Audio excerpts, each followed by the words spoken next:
और बच्चों क्या हाल चाल। आज अपना टॉपिक है एडजस्टमेंट इन क्लोज्ड अकाउंट्स। हमने अभी तक इस चैप्टर के लगभग सारे टॉपिक कवर कर लिए हैं। इस टॉपिक को समझने के लिए आपको पीछे वाला पूरा पोर्शन आना चाहिए, क्योंकि इसमें हम लोग इंटरेस्ट ऑन कैपिटल की भी बात करेंगे, इंटरेस्ट ऑन ड्राइंग्स की भी बात करेंगे, P&L एप्रो की बात करेंगे, पार्टनर्स कैपिटल अकाउंट की बात करेंगे। ठीक है, तो ये सारे टॉपिक का मिक्स है ऐसे मान लो, और ऐसा कोई बोर्ड एग्जाम नहीं है जिसके अंदर इसका क्वेश्चन ना आया हो। तो आपको इस टॉपिक को बहुत ढंग से समझना है। यदि आपने पहले वाले वीडियोस कवर नहीं किए हुए हैं तो पहले वो कवर करो, ताकि आपको ये टॉपिक अच्छे से समझ में आ सके। तो चलिए पहले समझते हैं कि इसमें ऐसा है क्या। तो देखो यहाँ पे लिखा हुआ है एडजस्टमेंट इन क्लोज्ड अकाउंट्स, मतलब क्या हुआ इसका वो समझते हैं। एक एग्जांपल लेते हैं, जैसे मान लो 1 अप्रैल 21 से लेके 31 मार्च 22, ये अपना फाइनेंशियल ईयर था। फाइनेंशियल ईयर के एंड में हमने फाइनल अकाउंट प्रिपेयर किए, मतलब हमने प्रिपेयर किया, ट्रेडिंग अकाउंट भी बनाया, हमने प्रॉफिट एंड लॉस अकाउंट भी बनाया, फिर हमने profit and loss appropriation account भी बनाया, और उसके बाद में हमने क्या प्रिपेयर किया, बैलेंस शीट। ठीक है, ये सब प्रिपेयर करने के बाद में हम लोग बुक्स ऑफ अकाउंट को क्लोज किए, नए रजिस्टर परचेज किए और नेक्स्ट ईयर में चले गए। ठीक है, नेक्स्ट ईयर में हम इनकी क्या पास करेंगे बताओ, ओपनिंग एंट्री। जो भी बैलेंस शीट के आइटम होते हैं उन सबकी क्या पास करते हैं नेक्स्ट ईयर में बताओ, ओपनिंग एंट्री पास करते हैं। नेक्स्ट ईयर कब से स्टार्ट हुआ, 1 अप्रैल 22 से लेके कहां तक चलेगा, 31 मार्च 23 तक। चलिए ठीक है, हमने ओपनिंग एंट्री पास कर दी। इसके बाद में हमें कुछ पता चला, हमें यह पता चला कि हमने जो लास्ट ईयर अकाउंटिंग की है उसमें कोई ना कोई मिस्टेक रह गई है। ठीक है, 11th में जो आपका चैप्टर था ना, रेक्टिफिकेशन ऑफ एरर, उससे ये डिफरेंट है। हमें करना तो एक्चुअल में रेक्टिफिकेशन ही है, लेकिन उससे ये थोड़ा अलग है। चलिए ठीक है, तो हमें क्या पता चला, हमें ये पता चला कि P&L एप्रो का कोई आइटम, जैसे एग्जांपल लेते हैं, इंटरेस्ट ऑन कैपिटल को नोट करना भूल गए, इंटरेस्ट ऑन ड्राइंग की अमाउंट कम या ज्यादा लिख दी। ठीक है, कमीशन देना नहीं था, प्रोवाइड कर दिया। ठीक है, प्रॉफिट को गलत रेशो में डिवाइड कर दिया। तो ज्यादातर जो पॉइंट्स है वो किससे रिलेटेड होंगे, P&L एप्रोप्रिएशन अकाउंट से रिलेटेड होंगे। लेकिन ऐसा भी हो सकता है एक दो आइटम ऐसे आए जो किससे रिलेटेड हो बताओ, प्रॉफिट एंड लॉस अकाउंट से। ठीक है, इनमें क्या मिल सकता है, interest on partner loan, manager commission, rent to partner. Generally ये चीजें अपने को क्वेश्चन में मिल सकती है। ठीक है, तो अब हम इनको कैसे रेक्टिफाई कर सकते हैं वो अपने को सीखना है। चलिए ठीक है, तो रेक्टिफिकेशन के लिए क्या करें, तो रेक्टिफिकेशन करने के लिए अपने पास में दो मेथड है। कौन कौन से दो मेथड है, देखो। फर्स्ट है कि हम लोग एक सिंगल एडजस्टमेंट एंट्री पास कर सकते हैं। हम लोग क्या पास कर सकते हैं बताओ, एडजस्टमेंट एंट्री, एडजस्टमेंट एंट्री। चलिए ठीक है, तो सेकंड क्या है बताओ, हम लोग बहुत सारी एंट्रीज पास कर सकते हैं। क्या हम वापस P&L एप्रो वगैरह ये सब नेम यूज कर सकते हैं, नहीं कर सकते। ठीक है ना, तो partners capital and P&L suspense account हम ओपन कर लेंगे, P&L एडजस्टमेंट ओपन कर लो चाहे सस्पेंस ओपन कर लो, एक ही बात रहेगी, क्योंकि वो अकाउंट कंप्लीटली क्लोज हो जाएगा। ठीक है ना, तो जो बहुत सारी एंट्रीज वाला जो पॉइंट है वो तो अपने पार्ट में है नहीं। यदि आपकी बुक में गिवन भी होगा तो मैक्सिमम एक क्वेश्चन इसका गिवन होगा। ठीक है, तो इसके बारे में नहीं पूछा जाता है अपने को, किसके बारे में पूछते हैं बताओ, कि सिंगल एडजस्टमेंट एंट्री कैसे पास करें। तो सिंगल एडजस्टमेंट एंट्री पास करने के लिए हमें क्या क्या करना पड़ेगा वो अपने को समझना है। चलिए ठीक है, मैं एक बार वापस रिपीट करता हूं, आप लोग वापस समझना। हम लोग पता है क्या करना सीख रहे हैं, हम लोग एडजस्टमेंट एंट्री पास करना सीख रहे हैं। एडजस्टमेंट एंट्री हमें क्यों करनी पड़ रही है और कब करनी पड़ रही है, हमें एडजस्टमेंट एंट्री नेक्स्ट ईयर करनी पड़ रही है। नेक्स्ट ईयर क्यों करनी पड़ रही है, क्योंकि लास्ट ईयर की अकाउंटिंग में कोई ना कोई मिस्टेक रह गई जिसे हम लोग अब रेक्टिफाई कर रहे हैं। चलिए ठीक है, तो एडजस्टमेंट एंट्री करने के लिए सबसे पहले हमें सीखना पड़ेगा एडजस्टमेंट टेबल। हमें क्या सीखना पड़ेगा, एडजस्टमेंट टेबल। इस टेबल को बनाने के तीन तरीके हो सकते हैं। इस टेबल को हम लोग तीन तरीके से प्रिपेयर कर सकते हैं। मैं आपको बहुत सिंपल मेथड समझाऊंगा, हो सकता है आपकी बुक में इसका प्रेजेंटेशन अलग हो, उससे कोई फर्क नहीं पड़ेगा, अपना आंसर एकदम सेम वही आएगा जो आना चाहिए। ठीक है। तो एडजस्टमेंट टेबल कैसे बनती है वो ढंग से समझो, तो अपने को आइडिया लगेगा कि हमें किस तरीके से क्वेश्चन में प्रोसीड करना है और फिर किस तरीके से हमें जर्नल एंट्री पास करनी। चलिए ठीक है, तो सबसे पहले हम क्या समझेंगे कि एडजस्टमेंट टेबल कैसे बनती है। चलो पहले फॉर्मेट, तो सबसे पहले हम लिखेंगे पर्टिकुलर्स, ठीक है। फिर जितने भी पार्टनर हैं उनके कॉलम बनेंगे। जैसे मान लो 2 पार्टनर है, पार्टनर ए, ओके, पार्टनर बी, ऐसे कॉलम बना लेंगे। और एक कॉलम बना लेंगे फर्म का, इसे आप फर्म भी बोल सकते हो, टोटल भी बोल सकते हो, कोई दिक्कत नहीं है। और हम लोग इनको क्या करेंगे, डेबिट और क्रेडिट 2 पार्ट में डिवाइड कर देंगे, डेबिट क्रेडिट, और फर्म के भी 2 पार्ट, डेबिट और क्रेडिट। चलिए ठीक है, फिर क्या करना आगे, अभी देखो समझते हुए चलते हैं सारा कि क्या क्या करना पड़ेगा अपने को। मैं ये जो पॉइंट सिखा रहा हूँ सारे एक ही क्वेश्चन में आए ऐसा कोई ज़रूरी नहीं है, ठीक है। तो मैं तो आपको फॉर्मेट बनाऊंगा तो कंप्लीट ही बना के दूंगा ना, तो फॉर्मेट हमें कंप्लीटली समझना है, उसके बाद में हम लोग क्वेश्चन की प्रैक्टिस स्टार्ट करेंगे। चलो ठीक है, तो सबसे पहले हम लोग ये समझते हैं इनको कैसे ट्रीट करना है। भाई डेबिट क्रेडिट जो इनमें लिखा हुआ है कैसे ट्रीट करना है। देखो पार्टनर का जो नाम लिखा हुआ है ना, उससे आप अज्यूम कर लो कि ये अपना पार्टनर्स कैपिटल अकाउंट है, पार्टनर्स कैपिटल अकाउंट। और इसे फर्म को आप लोग अज्यूम कर लो कि ये अपना profit and loss appropriation account है, profit and loss appropriation account. अपने माइंड में ये सेट कर लो, ठीक है। तो पहले फॉर्मेट समझ लेते हैं, पर्टिकुलर्स, फिर जितने भी पार्टनर है, जैसे मैंने एग्जांपल लिया कि 2 ही पार्टनर है, 3 हो, 5 हो, 10 हो, कोई दिक्कत नहीं है, ठीक है। इतने पार्टनर अपने क्वेश्चन में आते भी नहीं, मैक्सिमम 2 और 3, ठीक है। तो यहाँ पे देखते हैं, तो हमने पार्टनर का नेम लिख लिया, पार्टनर ए, पार्टनर बी, और इनको हमने 2 कॉलम में डिवाइड कर दिया, पार्टनर ए का debit side, credit side, partner B का भी डेबिट साइड और क्रेडिट साइड। फिर इधर क्या लिख दिया अपन ने, फर्म, और फर्म का भी कौन सा साइड बताओ, डेबिट साइड और क्रेडिट साइड। जो पार्टनर के नेम है उनको पार्टनर्स कैपिटल अकाउंट की तरह ट्रीट करना है, ठीक है। और जो फर्म का नेम है उसे किसकी तरह ट्रीट करना है बताओ, P&L एप्रोप्रिएशन अकाउंट की तरह ट्रीट करना है। चलिए ठीक है, तो मैंने आपको क्या बताया कि हम P&L एप्रो के आइटम जनरली जो होते हैं ना उनको गलत रिकॉर्ड कर देते हैं या रिकॉर्ड नहीं करते हैं, तो उनमें हमें रेक्टिफिकेशन करना होता है। तो पहले हम P&L एप्रो के जितने भी आइटम हैं उन सब की हम लोग बात करेंगे। चलो ठीक है, समझते हैं क्या सीन रहेगा। तो सबसे पहले यदि हम बात करें क्रेडिट साइड की, तो क्रेडिट साइड में आप क्या लिखते हो, इंटरेस्ट ऑन ड्राइंग्स। मान लो हम इंटरेस्ट ऑन ड्राइंग्स लिखना भूल गए, और यदि अब हम लिखें तो आप खुद सोचो कि P&L एप्रो में कौन से साइड में आता है और पार्टनर कैपिटल में कौन से साइड में आता है। तो अपने को पता है कि पार्टनर्स कैपिटल में कौन से साइड में आएगा बताओ, डेबिट साइड में, और P&L एप्रो में कौन से साइड में आएगा बताओ, क्रेडिट साइड में, ठीक है। और पार्टनर कैपिटल के जो ये डेबिट साइड है ए और बी, इनका टोटल P&L एप्रो के क्रेडिट के इक्वल होगा, ये भी हमें पता है, यहाँ पे तो टोटल वैल्यू आएगी ना, ठीक है। अब हम लोग बात करते हैं कि डेबिट साइड में कौन कौन से आइटम होते हैं। तो डेबिट साइड के मैं सारे आइटम एक साथ लिख रहा हूं, जैसे इंटरेस्ट ऑन कैपिटल, ठीक है, या क्या हो सकता है, सैलरी टू पार्टनर, ये भी बात ठीक है। सैलरी के अलावा क्या हो सकता है, कमीशन टू पार्टनर और रेम्यूनरेशन टू पार्टनर। अभी तक हमने जनरल रिजर्व की बात नहीं की है, अभी वो करेंगे भी नहीं, हम लोग जो पार्टनर को पेमेंट कर रहे हैं उनकी बात कर रहे हैं, ठीक है। चलो ठीक है, तो इनको हम लोग पार्टनर कैपिटल में कहाँ नोट करते हैं बताओ, क्रेडिट में, और P&L एप्रो में कहाँ पे नोट करते हैं बताओ, डेबिट में। हम लोग इनमें से कुछ भी लिखना भूल गए या कम लिख दिया तो हम इस तरीके से ट्रीटमेंट करेंगे। अब सोचो हमने ज्यादा लिख दिया तो क्या करेंगे, जस्ट अपोजिट, मतलब हमने इंटरेस्ट ऑन कैपिटल की अमाउंट ज्यादा लिख दी तो हम वापस क्या कर देंगे, रिवर्स करेंगे तो कहाँ लिखेंगे, पार्टनर में तो आ जाएगा डेबिट साइड में, और फर्म में कहाँ चला जाएगा, क्रेडिट साइड में, ठीक है।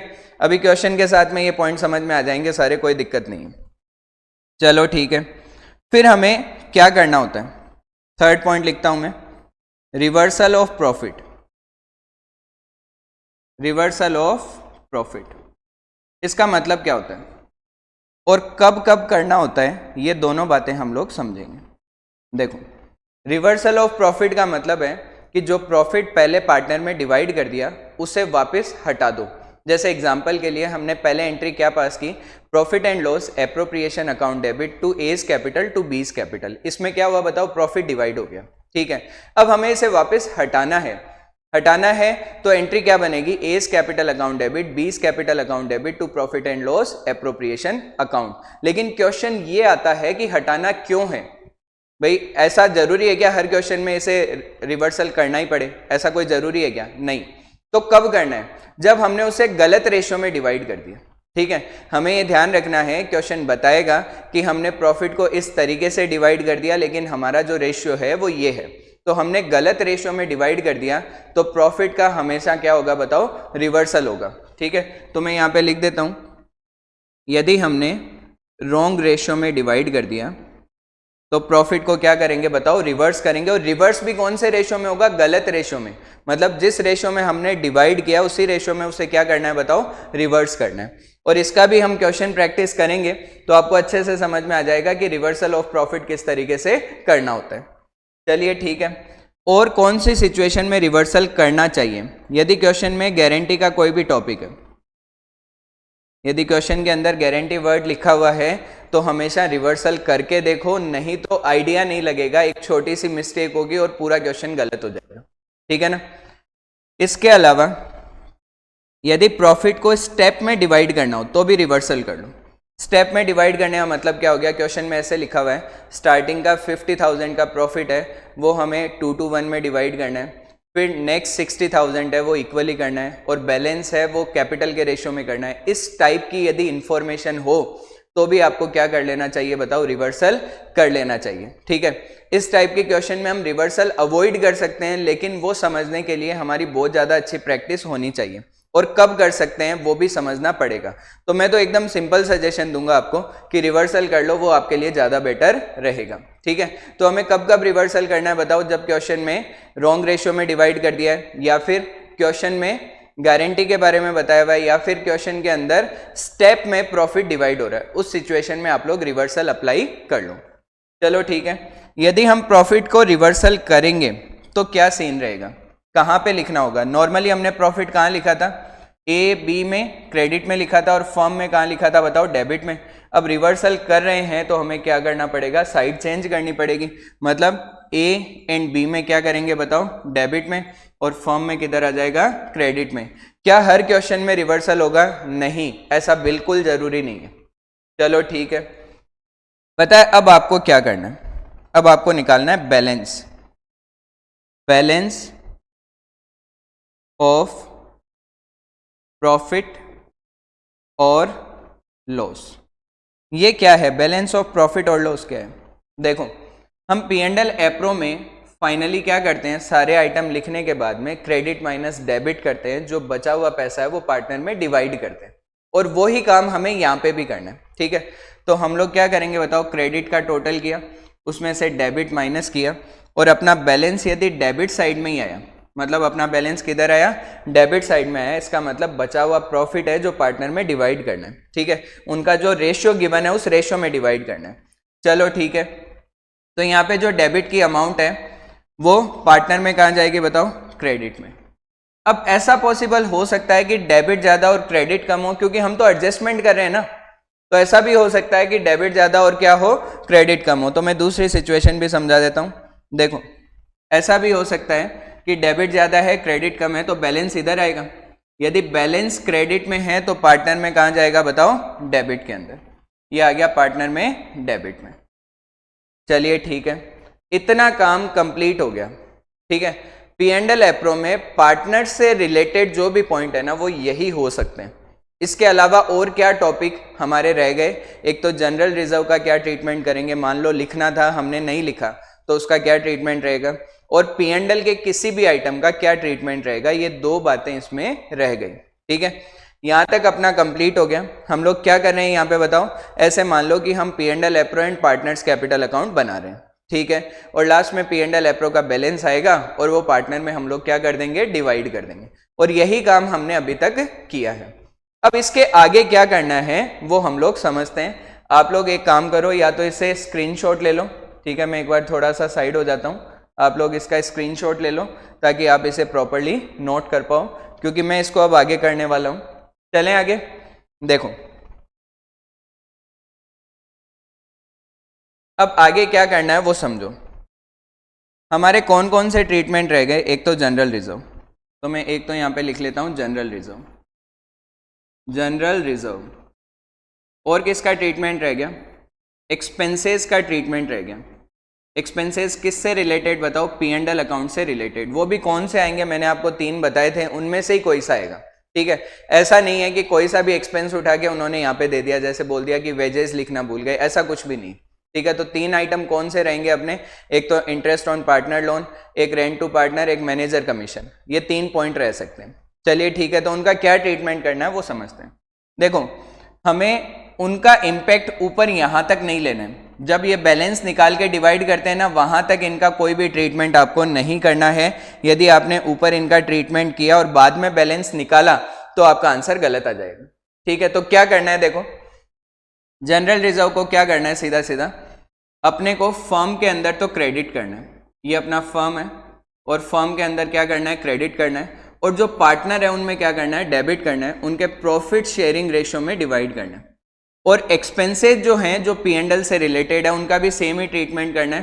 फर्म में तो कहाँ जाएंगे बताओ, क्रेडिट में, और पार्टनर कैपिटल अकाउंट में कहाँ जाएंगे बताओ, डेबिट में, ठीक है। सिंपल ट्रीटमेंट यही रखना है। इसका मतलब ये हुआ कि ऐसा कोई भी आइटम जो पी एंड एल एप्रो का है प्लस पार्टनर से रिलेटेड है, ठीक है, उसको तो हम बैलेंस करने में कंसिडर करेंगे। उसके अलावा किसी भी आइटम को हम लोग बैलेंस करने में कंसिडर नहीं करेंगे। चलिए ठीक है, फिर फाइनली क्या करना है पता है आपको, फिर फाइनली हमें करना है टोटल। क्या करना है, टोटल। एग्जाम्पल के लिए यहाँ पे टोटल है 10,000, इधर है 7,000, ठीक है, और इधर है 12,000 और यहाँ पे है 15,000। तो अब देखो ए का डेबिट साइड ज्यादा है कितने से, 3,000 से, और बी का क्रेडिट साइड ज्यादा है, बताओ कितने से, 3,000 से। तो एंट्री क्या बनेगी, एज कैपिटल या current account debit, A's capital account debit to B's capital account, और अमाउंट कितनी आ जाएगी, 3,000 3,000। तो फाइनली हमें एडजस्टमेंट एंट्री पास करनी होती है, और एडजस्टमेंट एंट्री के लिए हमें जो अमाउंट चाहिए वो एडजस्टमेंट टेबल से अपने को मिलेगी। तो देखो ये थोड़ा लेंदी भी है, और मुझे पता है कि जब हम लोग फॉर्मेट से समझाते हैं तो थोड़ा कम समझ में आता है, ये बात मुझे अच्छे से पता है। आपके साथ भी ऐसा हुआ होगा कि 1-2 पॉइंट के लॉजिक ही नहीं सेट हुए होंगे कि यार इसको ऐसा क्यों करना है, कैसे करना है, ठीक है। तो धीरे धीरे जब हम क्वेश्चन प्रैक्टिस करते हैं ना तो इसमें क्लैरिटी आती है। तो अब हम लोग क्या करते हैं, चलो सबसे पहले क्वेश्चन ही स्टार्ट करते हैं ताकि अपने को ये टॉपिक और अच्छे से समझ में आए। चलो क्वेश्चन पे चलते हैं, फिर क्वेश्चंस स्टार्ट करते हैं। क्वेश्चन नंबर से ये वाला करते हैं, पहले क्वेश्चन को पूरा डिटेल में समझते हैं। देखो A B C and D are partner sharing profit in 2-2-1-1। 4 partners are there, 4 partner है, रेशियो है 2-2-1-1। They distributed the profit for the year ending 31 March 23 rupee 9 lakh without providing for the following.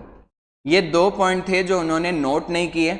उन्होंने अपना profit तो divide कर लिया, लेकिन ये 2 point लिखने रह गए। क्या क्या है, सैलरी टू ए पार्टनर है, और salary to B and D ये भी दोनों पार्टनर है, ठीक है। Give necessary adjusting journal entry, मतलब हमें एक ही एंट्री पास करनी है, और एंट्री पास करने से पहले अपने को क्या करना पड़ेगा बताओ, एडजस्टमेंट टेबल प्रिपेयर करनी पड़ेगी।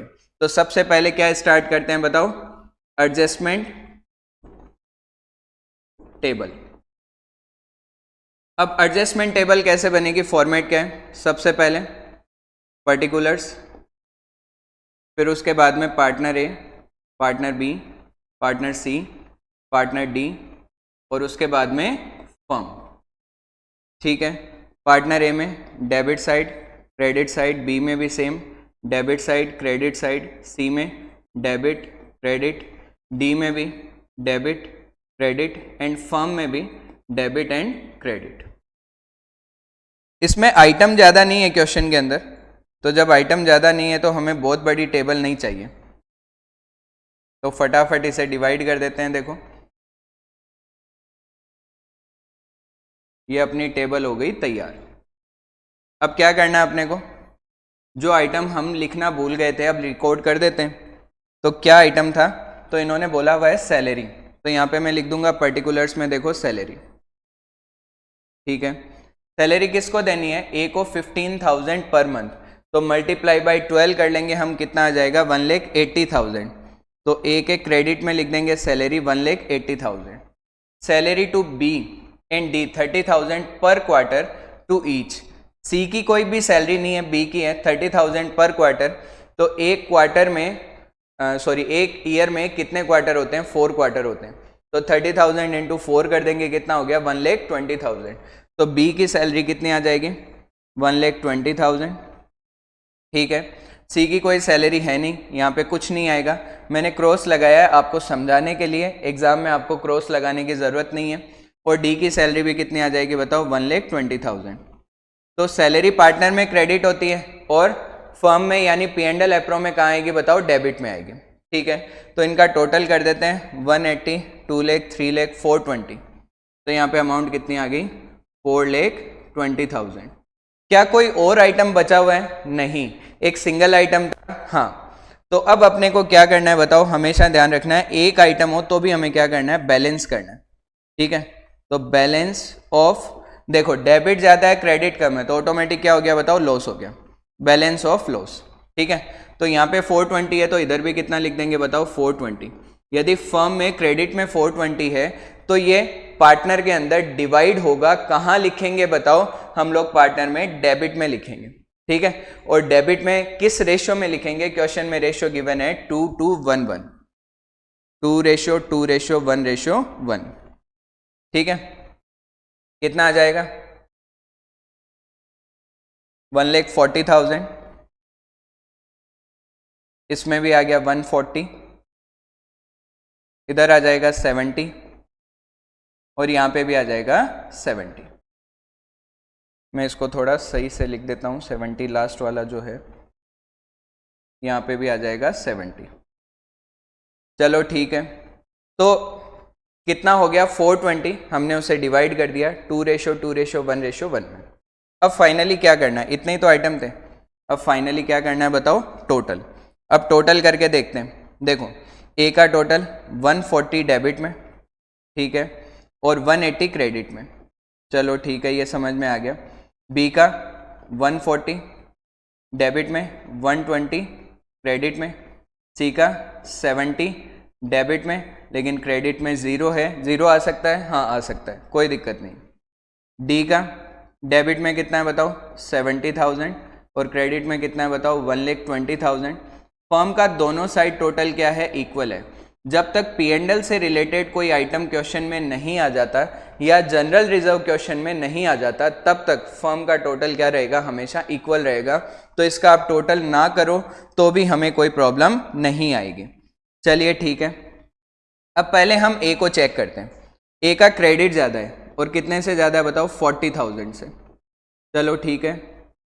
बी का डेबिट ज़्यादा है, कितने से 20,000 से, ये हो गया बी, सॉरी इसमें डेबिट लिख देता हूँ मैं यहाँ पे, ये डेबिट, इधर डेबिट ज़्यादा है, कितने से बताओ 70,000 से, चलो ठीक है। और इसमें भी बताओ क्या है, क्रेडिट ज़्यादा है, कितने से 50,000 से। अब अपनी क्या बन जाएगी बताओ, एडजस्टमेंट एंट्री बन जाएगी। एंट्री क्या बनेगी, यहाँ पे जिनके आगे डेबिट लिखा हुआ है उसे डेबिट में लिख दो, जिनके आगे क्रेडिट लिखा हुआ है उसे क्रेडिट में लिख दो, चलो ठीक है। तो हमने एक तो बी को डेबिट किया, एक सी को डेबिट किया, तो एंट्री क्या बनेगी, बीज कैपिटल अकाउंट डेबिट, और दूसरा किसको किया है, सी को, तो सीज कैपिटल अकाउंट डेबिट। अब क्रेडिट किस किस को किया है, एक तो ए को किया और दूसरा डी को, तो 2 एज कैपिटल अकाउंट, और क्या लिखेंगे बताओ 2 डीज कैपिटल अकाउंट। अमाउंट, तो यहाँ पे ए में अमाउंट है 40,000, ठीक है, बी में अमाउंट है 20,000, बी का 20, फिर सी में अमाउंट है 70,000 डेबिट, सी का 70, और डी में क्रेडिट है 50,000, तो डी का क्रेडिट हो गया 50। अब आप टोटल चेक कर लो, डेबिट का 90 आ रहा है और क्रेडिट का भी कितना आ रहा है, 90 आ रहा है। अपने सारे एडजस्टमेंट जो इसमें करने थे वो कर दिए, पूरा आंसर अपना करेक्ट है। ठीक है, तो हमें एंट्री से ज़्यादा किस में टाइम लगेगा, टेबल को बनाने में, और टेबल प्रॉपरली नहीं बनेगी तो एंट्री भी सही से पास नहीं कर पाएंगे। टेबल में कोई भी सिंगल मिस्टेक भी रही तो एंट्री अपनी गलत आएगी। ठीक है, तो इस तरीके से हमें क्वेश्चन करना होता है। हम लोग और क्वेश्चन अभी प्रैक्टिस करते हैं। चलो आगे बढ़ते हैं। अब हम लोग करते हैं क्वेश्चन नंबर 49 है, ये वाला करते हैं। चलो क्या है इस क्वेश्चन में समझते हैं। On 1 April 22 the capital of A and B were rupee 4 lakh and 2 lakh respectively. 1 April 22 को ए और बी जो अपने यहाँ पे पार्टनर है उनकी कैपिटल कितनी थी, 4 लाख एंड 2 लाख। ठीक है, they divided profit in their capital ratio. Profit किस रेशियो में डिवाइड करते हैं बताओ, कैपिटल के रेशियो में। तो ए और बी की कैपिटल 4 लाख और 2 लाख है, तो रेशियो भी क्या हो गया, 4:2, या फिर हम क्या बोल सकते हैं, 2:1। चलिए ठीक है। Profit for the year ended 31 March 23 were rupee 3 lakh which have been duly distributed among the partners.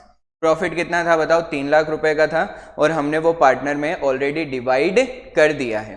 चलिए ठीक है, but the following transaction were not pass through the books.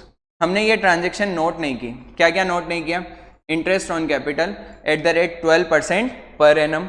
ठीक है, इंटरेस्ट ऑन ड्रॉइंग, ए का कितना है 12,000 और बी का कितना है 10,000। ये ड्रॉइंग्स है या इंटरेस्ट है, ये इंटरेस्ट गिवन है डायरेक्टली अपने को, तो डायरेक्टली नोट कर देंगे। ठीक है, commission due to B, commission B को देना है कितना, 20,000 on a special transaction. Partner का ही कमीशन है, मैनेजर का नहीं है, तो P&L एप्रो का ही आइटम है।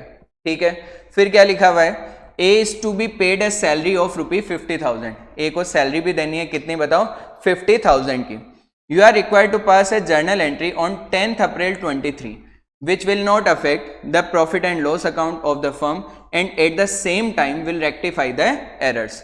अब हमें अगले साल 10 अप्रैल को पता चली होगी ये बातें। ठीक है, अब हमें इसे क्या करना है, रेक्टिफाई करना है, और रेक्टिफाई इस तरीके से करना है कि P&L अकाउंट पे कोई भी इम्पैक्ट ना आए। तो हम लोग जो एंट्री पास करते हैं उसमें पार्टनर्स के ही तो नेम आते हैं ना तो यदि केवल पार्टनर्स के ही नेम आते हैं तो कहाँ पे P&L पे कोई इम्पैक्ट आएगा ही नहीं वैसे भी।